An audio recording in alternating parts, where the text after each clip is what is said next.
um, Democracy Forward, and folks, we're on Facebook, Twitter, and YouTube. Make it plain, and on Instagram, Minister with two T's.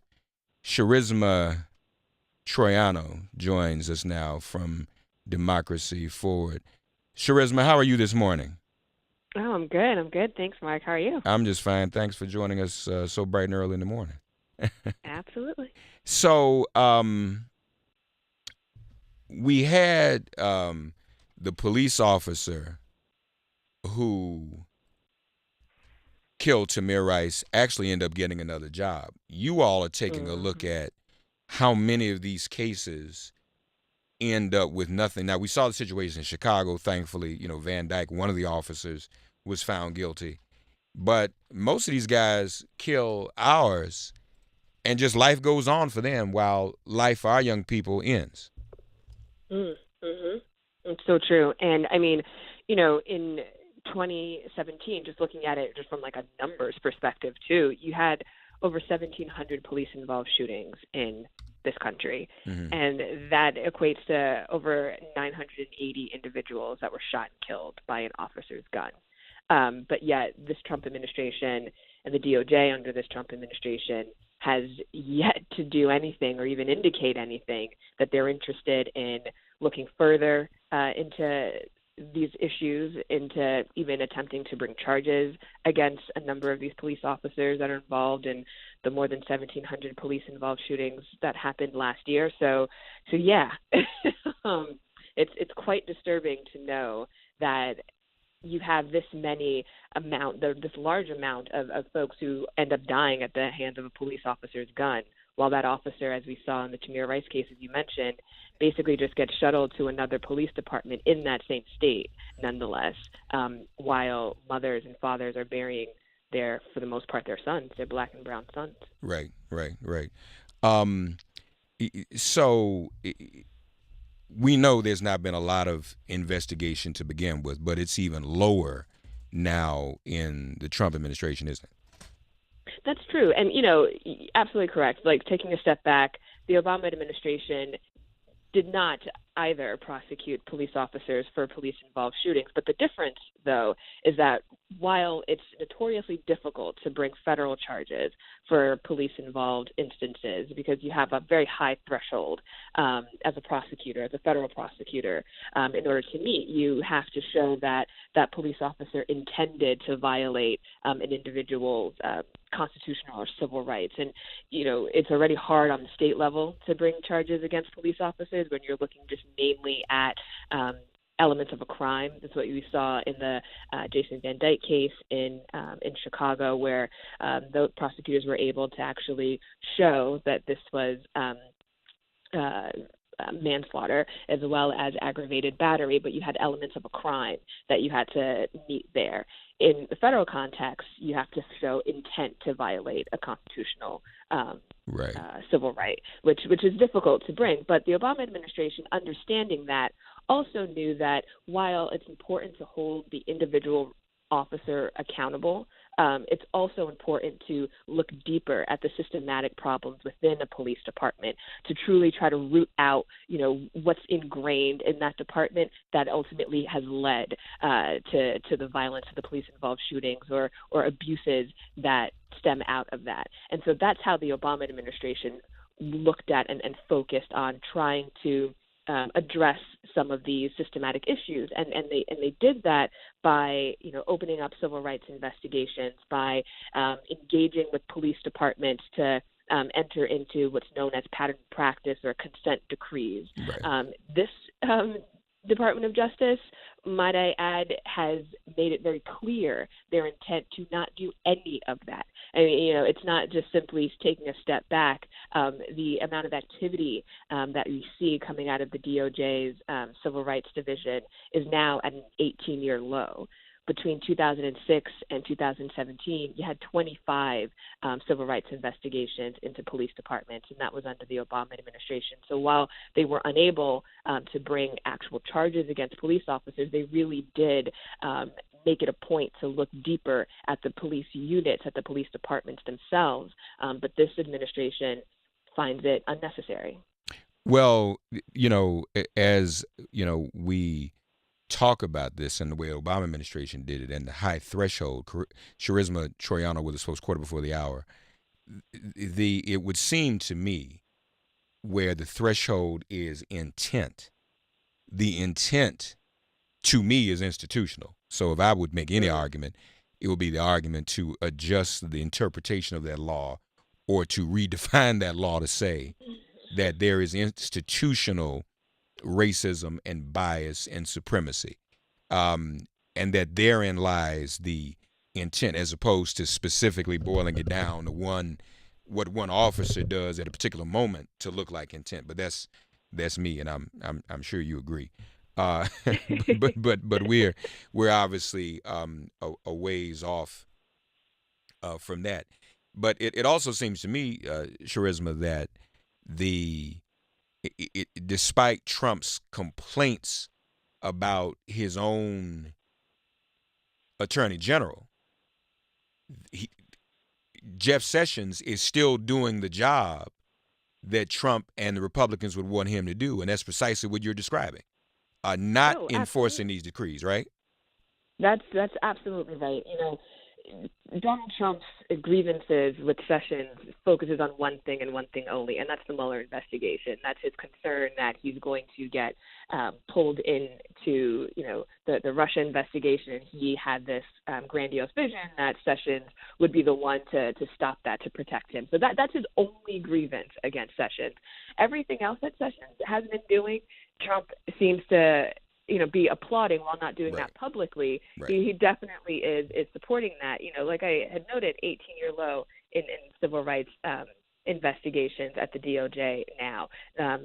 Sessions has since ended investigations into law enforcement abuses, halted the use altogether, like you were noting, of consent decrees, either, those tools that are needed to monitor the abuses within police departments, and, of course, enforce reforms that come out of these consent decrees. And, while we were talking about, but very briefly, the Jason Van Dyke verdict in Chicago for the horrific shooting of Laquan McDonald, 16 bullets into this young man, you have Sessions almost the very next day input a statement of interest trying to prevent a consent decree that's been negotiated between Mm-hmm. Chicago's police department and the Illinois State Attorney General. I mean, it just kind of baffles one's mind that after seeing the historic verdict, the ability to actually hold a police officer accountable on the local level, that the federal government would then step in and say, oh, those abuses that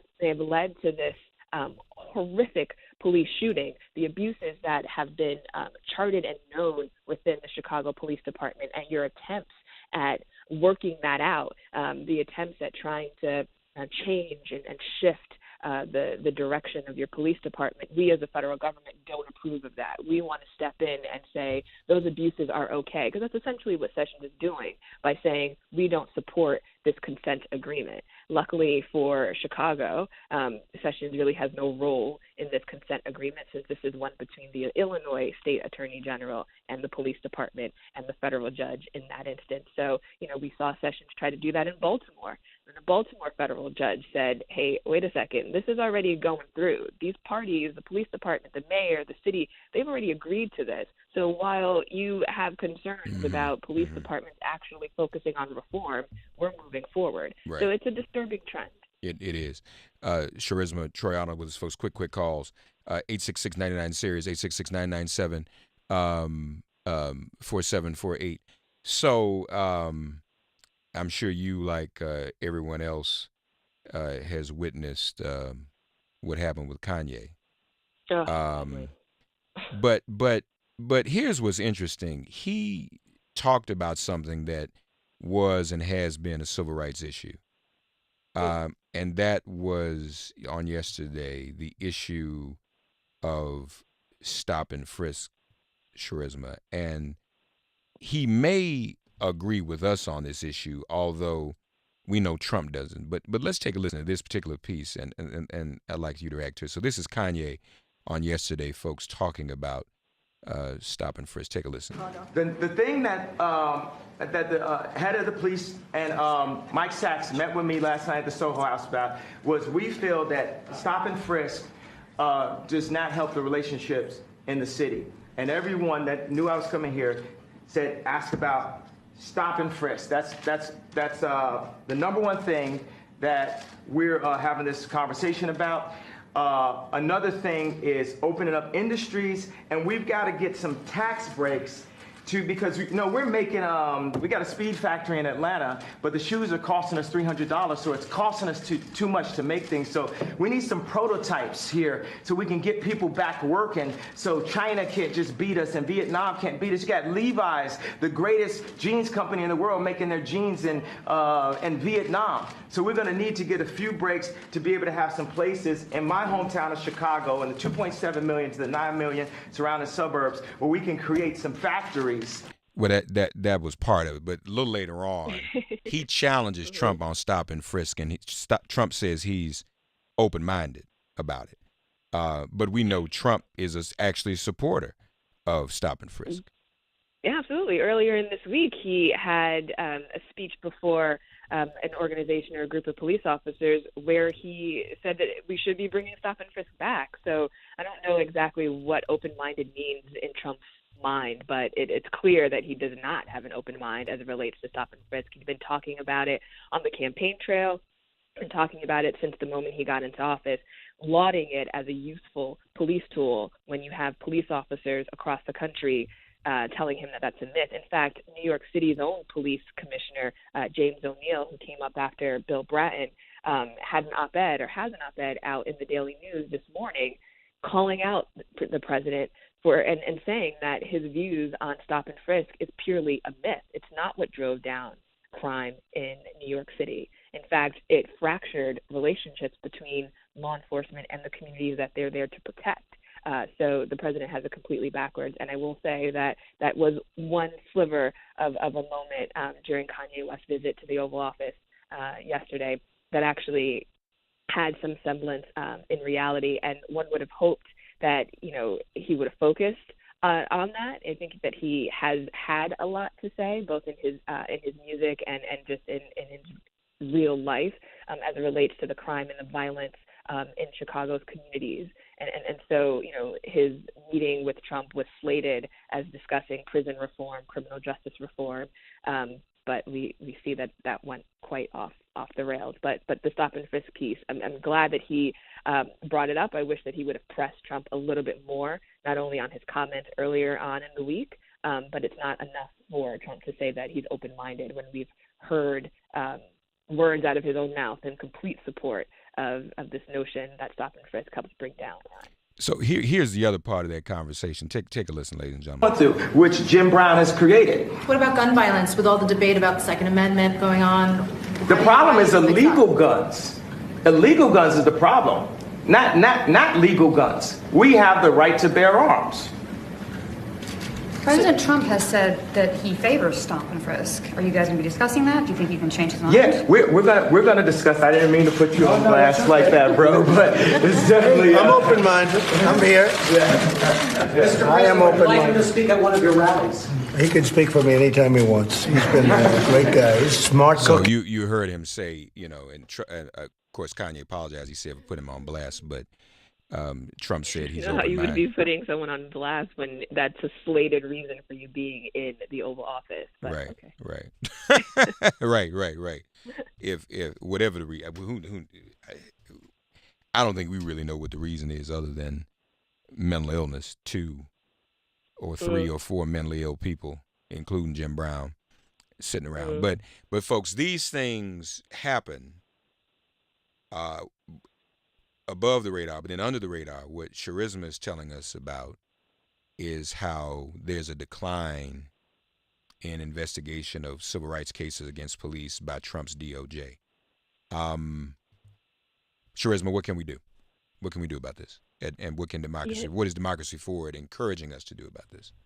Yeah, honestly, the key thing is really bringing this information up to the surface and not letting this administration use individuals like Kanye to kind of gloss over what they're actually doing to Black and Brown communities within this country. I think that is number one. It's oftentimes, I think, very hard to pay attention because this news cycle moves a million miles a minute, but really doing the best that one can on finding out information. There have been a number of stories coming out as per the Laquan McDonald verdict or the Jason Van Dyke verdict, but what's missing from the conversation is exactly what the Trump administration is doing on a national level, and really making the comparisons to how that differs from past practices by past administrations.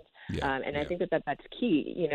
We had uncovered that not only looking at the low rate by which civil rights activity is coming out of or happening at the DOJ, but we also had noted that Trump's White House had ended participation in a police data transparency effort, and this was something that a number of police law enforcement agencies, about 50 across the country, were participating in, and those efforts were really paying off. For example, you had Dallas, whose reforms had led to about a 67% reduction in the excessive force complaints that they had been receiving, and about a 45% reduction in the deadly force incidents. That was in 2015. I guarantee you, by not having access to that information, it gets a little bit more difficult to enforce or enact or even know where to begin when it comes to reform. So I think that it's very key to do your best to try to pay attention, to do your best to call attention to these issues, and call out your news organizations, use your Twitter voice. I mean, we all have voices in this. And I think that we should be maximizing that and not letting celebrities who we also know to have concerning mental illnesses be the ones that voice these concerns for us. Charisma Troiano of Democracy Forward, ladies and gentlemen, democracyforward.org, democracyfwd on Twitter. Charisma, always a pleasure to speak with you. Thanks for having me. It's been too long. We got to see you again soon. We got to fix that. Yeah, absolutely. I'm here. You know where to find me. You're always welcome, Very sister. True. Okay? Thanks, Mark. All right. Take care now. All right, folks. We will take a break. We'll be right back. Sirius XM Progress 127, Resistance Radio. Get woke and vote. Get ready for impeachment. Flow like a butterfly, sting like a bee. Friday Morning Fights is next on MIP.